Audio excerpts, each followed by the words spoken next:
আসসালামু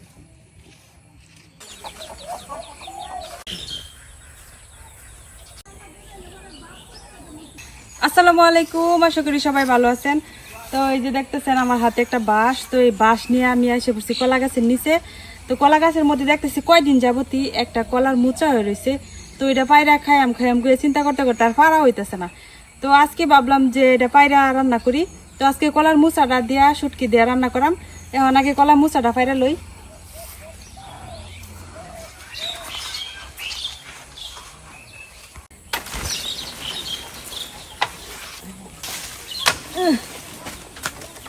অনেকটা লম্বা হয়ে গেছে।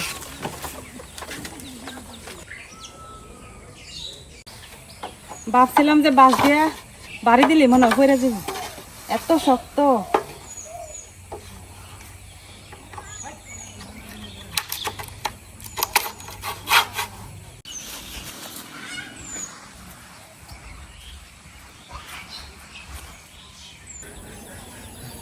দাও দেও দিলে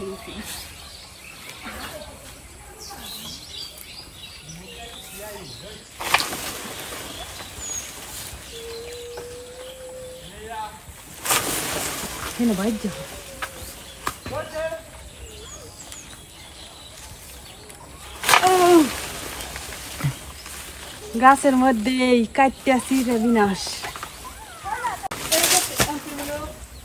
মাঝখান থেকে ছিঁড়ে গেছে। যাই হোক, এখন কাটতে পারছে পরিষ্কার করে নিতে।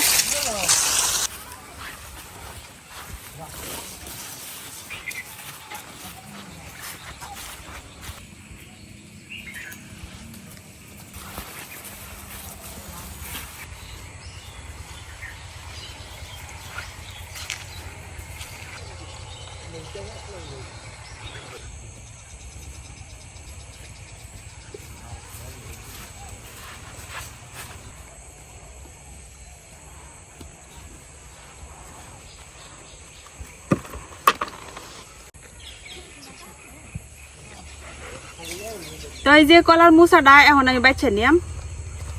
কলার মোচা বাছাটাই কিন্তু অনেকটা সময়ের ব্যাপার স্যাপার, এটা একটু কষ্ট, কিন্তু খাইতে অনেক মজা।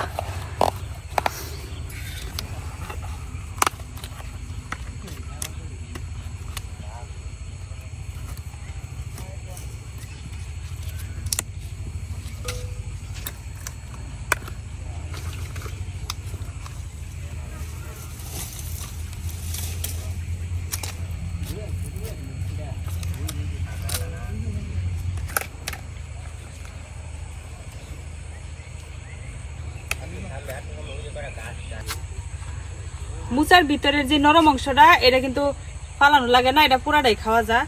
তো এটা আমি পুরাটাই নিলাম।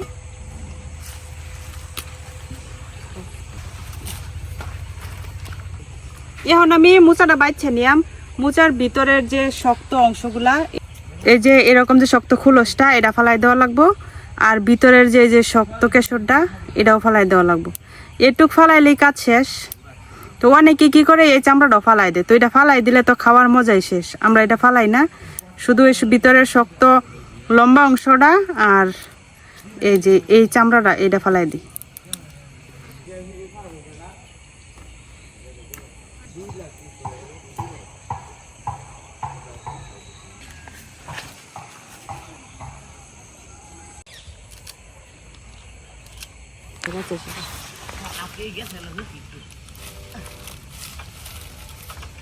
এখন এই যে মোচার যে ভিতরে নরম অংশটা, এটারও এরকম কুচি কুচি করে একটু চিকন চিকন করে কাটতে লিয়াম।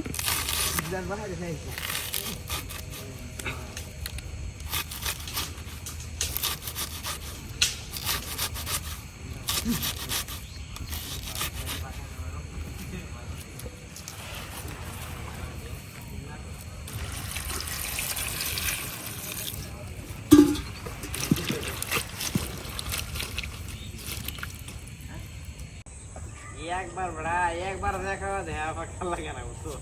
আরে বল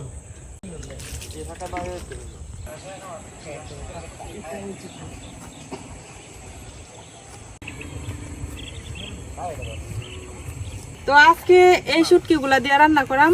এই যে এরকম লম্বা লম্বা এই শুটকিগুলোর নাম আমি জানি না, তবে এই শুটকিগুলো খাইতে কিন্তু অনেক মজা। এখন আমি শুটকিটিরে ভালো করে ধুয়ে নিলাম।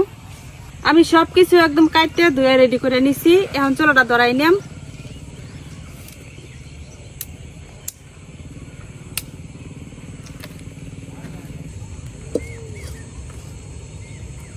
এখন কড়াই দিয়ে দিতেছি তেল।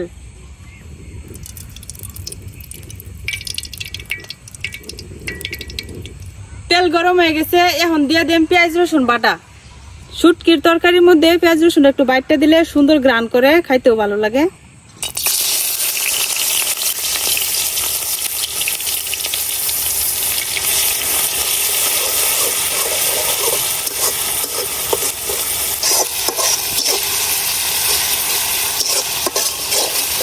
পেঁয়াজ আর রসুন বাটাটা হালকা একটু লাল করে বাইটে নিচ্ছি।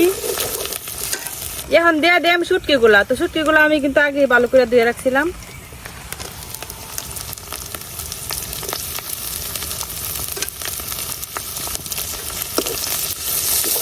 শুটকিটা একটু পেঁয়াজ আর রসুনের সাথে বাইটে নিলাম। এখন দিয়ে দিলাম গুঁড়া মশলাগুলা। শুকনো মরিচের গুঁড়া, শুটকির তরকারি একটু ঝাল ঝাল খাইতে ভালো লাগে তো একটু বেশি করে দিলাম। হলুদ গুঁড়া, ধনিয়ার গুঁড়া আর দিয়ে দিতেছি লবণ। এখন অল্প একটু পানি দিয়ে কষাই নিলাম।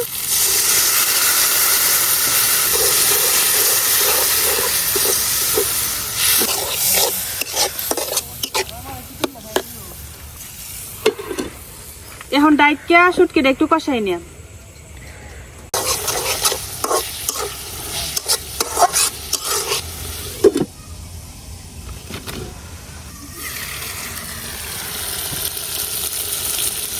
শুটকিটা কিন্তু খুব সুন্দর করে কষানো হয়ে গেছে।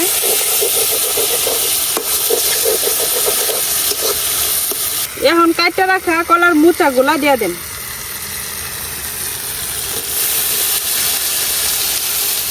কলার মুচাগুলা কাটতে রাখা সাথে সাথে পানি দিয়ে ভিজায় রাখলে কিন্তু যেরকম সাদা থাকে, আর কলার মুচাগুলা দেখেন একটু কিন্তু কালো হয়েছে না। এখন সব কিছু ভালো করে মাখাই নিলাম।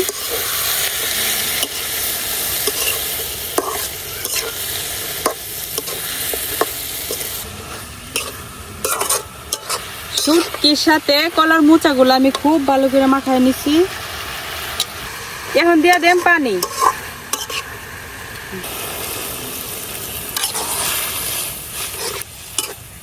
মোচার তরকারিটা কিন্তু বেশি ঝুলঝুল হইতো না, তো যার কারণে আমি অল্প করে পানি দিলাম, যে একটু পানি থাকবো। এখন ঢাইকা রান্না করে নিলাম। এদিকে আমার মোচার তরকারি কিন্তু বসাই দিছি ঝুল টুল দিয়া। এখন ফাঁকে কয়টা কাঁচামরিচ কাটতে নেই। আমার বটি এমনিতেই কালারটা কালো, আর আজকে মোচা কাটতে একদম কালো হয়ে গেছে।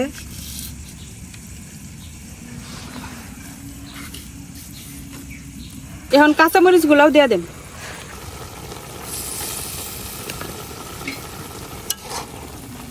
শুটকির তরকারি, ছোট মাছের তরকারি এগুলাতে কাঁচামরিচ দিলে কিন্তু অন্যরকম একটা স্বাদ হয়।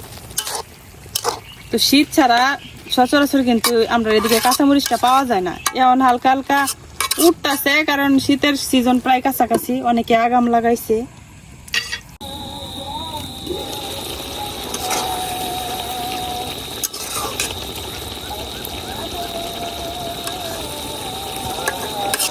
মোচা কিন্তু প্রায় সিদ্ধ হয়ে গেছে, তরকারি হয়ে গেছে প্রায়। তবে যে ঝুলটা আছে এটা আরেকটু শুকাই নিলাম, তাইলেই হয়ে যাব।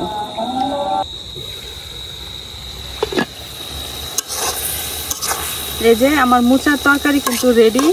এখন যেরকম ভেজা ভেজা আছে এরকমই রাখবো, আমি আর চেয়ার বেশি শুকাইতাম না। তো এখন নামাই নিলাম। সন্ধ্যা হয়ে গেছে।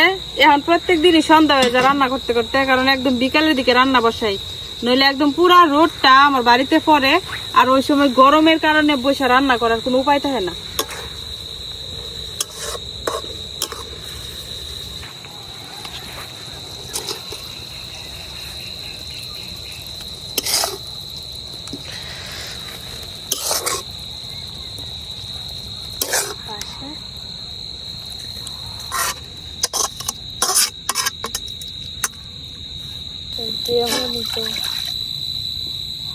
এই যে তৈরি হয়ে গেছে আমরা গ্রামের স্টাইলে, মানে আমরা গ্রামে যেভাবে কলার মুচা আমরা রান্না করে খাই শুটকি দিয়া, তো এইভাবে একদম মজার তরকারি। তো আজকে সন্ধ্যা হয়ে গেছে আর এখন খাওয়া দাওয়া করতাম না, তো খাওয়ার ভিডিওটা আপনাদেরকে দেখাইতে পারলাম না। এইটা তো সারা রাস্তা এইভাবে শুটকি দিয়া কলার মোচা রান্না করলে অনেক মজা লাগে খাইতে, আর এত সুন্দর গ্রান বেরোয়। গ্রান শুনে মনে হয় যে এক থালা ভাত খুব অনায়াসে খায়ালানি যাইবো, আর অন্য কোনো তরকারি লাগতো না। এই একটা তরকারি দিয়ে অনেকগুলা ভাত খাওয়া যাইবো একটু জাল জাল করে রান্না করলে। তো আজকে এই পর্যন্ত, সবাই ভালো থাকবেন, সুস্থ থাকবেন, আল্লাহ হাফেজ।